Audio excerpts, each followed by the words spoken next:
wasn't the tank that changed warfare. It was the man, in my opinion, the man behind the radio acting without permission.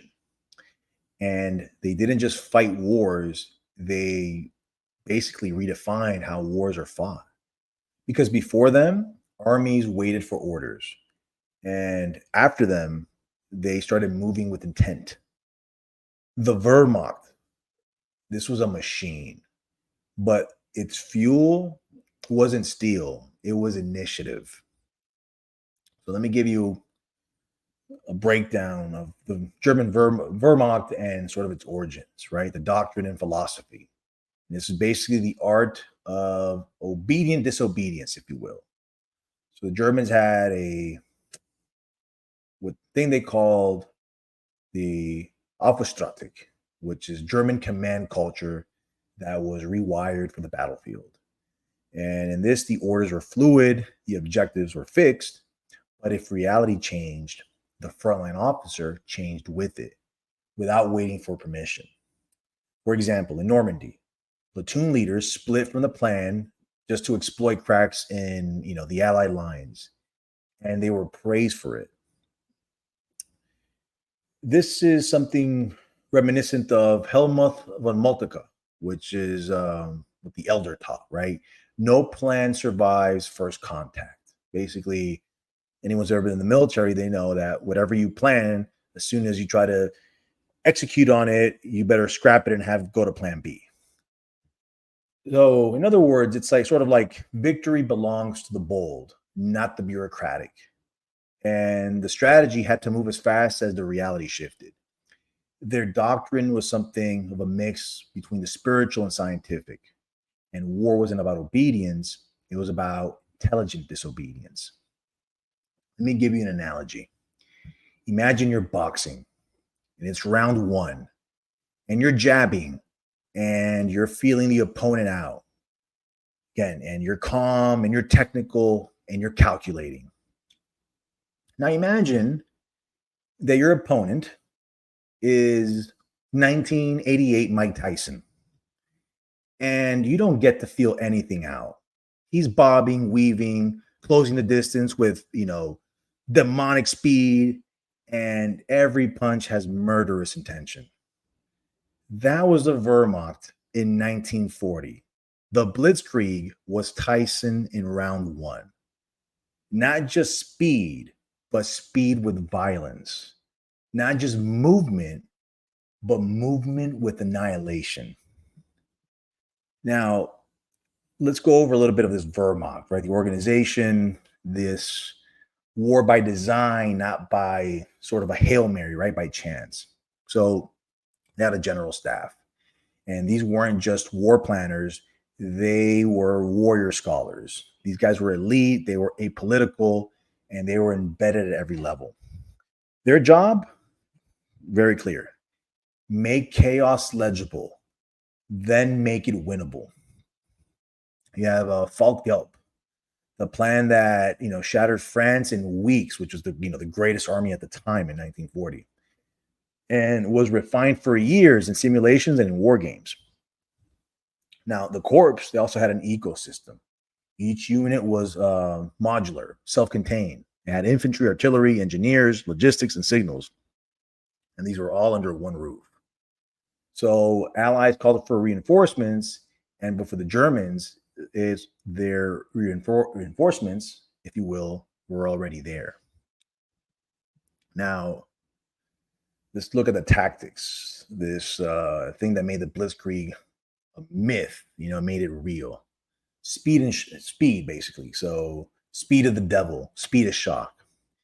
Blitzkrieg wasn't a tactic. It was more of a rhythm. It was break the enemy's brain before you break their body. Overwhelm their ability to think.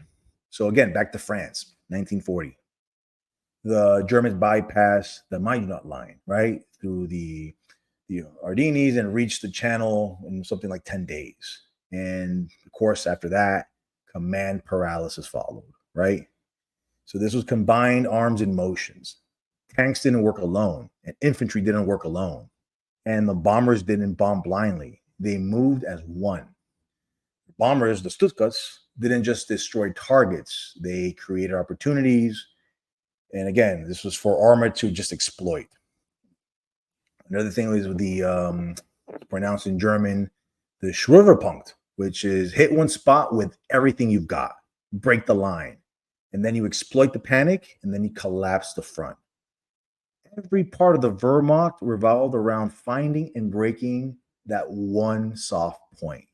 Again, this is the equivalent of Mike Tyson delivering, a hook with the speed of the devil to your liver. Now, again, for the Wehrmacht, this was an operational art. This was strategy in motion. What they would do is they would encircle. So their philosophy was encircle, don't advance. The goal wasn't to win territory. It was to erase armies. So again, famous example is Kiev. Again, Kiev in Ukraine, 1941. They captured over 600,000 Soviet troops. Again, surrounded and captured. It was not a battle. This was a disappearance. So these guys used tempo as a weapon. Warfare became motion. The faster the army dictated the terms, the slower the army died without understanding how. Give you another example. In Poland, entire divisions surrendered without firing, not because they lost a fight, but because the front literally vanished right behind them. Another thing that the Wehrmacht had was, the tech, the terrain, and the edge was in the execution, if you will. So it's not because they had better tanks, it's because they had better use. The Panzer I was, in my opinion, a glorified tin can, but it had a radio, and the radios won wars. So look, the Allied tanks, they had better guns, but the Germans had better coordination. So look at it like modular simplicity. The Wehrmacht focused on this interoperability, right? Guns that could be repaired with universal parts, troops cross-trained in multiple roles. Their efficiency wasn't sexy, but it made the machine run in a hell of a condition. And then, of course, they use this, psychops or psychology as a weapon, right? This training as indoctrination. So the Wehrmacht wasn't a profession. This was a calling. Soldiers were drilled not just to follow, but they were also drilled to lead and to think and to improvise. Matter of fact, junior officers were expected to act like captains and captains like generals. And of course, they used tactical terror, right? Shock and speed weren't just strategy. These things were weapons of fear. For example, in North Africa, Rommel's feints caused entire, British units to retreat before they fired a single shot. Now, that doesn't mean they didn't have any fatal flaws, right? So this is sort of where genius meets hubris. They didn't have a strategy for a long war. So the Blitzkrieg worked fast, but they had no answer for some, drawn out attrition or guerrilla warfare. And Stalingrad was basically the graveyard of this doctrine, because you can't encircle a city that won't die. And of course, when they went into Russia, it was a logistics hell. Russia broke that machine with fuel shortages. Of course, the winters were extremely cold, so you face problems like frozen oil. And then obviously you had to resort to horse-drawn supply wagons in the age of tanks, which is not a good idea, or especially the magnitude of World War II. So victory isn't speed if you can't sustain that speed. And of course, you had ideological interference, right? Hitler's obsession with symbolic victories and his hatred of, this retreat sabotaged everything pretty much. So the best staff officers in Europe couldn't outplan a madman with a map. So these are lessons for the future. Now, let's look at the legacy of this. This is what the West stole and what it feared.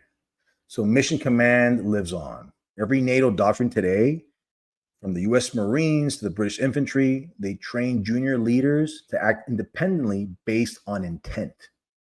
So this concept, this Auftragstaktik, didn't die, it just got new boots. So again, they have this, task forces equal German divisions reborn. For example, the U.S. Brigade Combat Team is modular, right? Mobile and combined arms. And it's basically a modernized Panzer Division. And maneuver doctrine is king in this. So you have examples from, shock and awe in Iraq to these drone coordinated strikes in Ukraine. It's maneuver, not attrition, that rules the battlefield.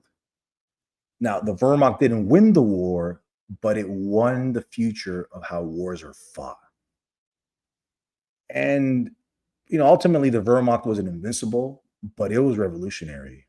It wasn't the hardware that terrified its enemies. It was the speed of thought, the silence between orders, the soldiers who acted before asking for permission. But of course, brilliance without restraint becomes a weapon aimed inward. And they taught the world how to fight and then proved how not to lead. And even now, every soldier who's told to move fast and think hard and lead from the ground is, in my opinion, walking in the shadow of iron. So I hope this was, like always, informative. And remember, guys, to always lift more, eat more, rest more, love more, and hate less.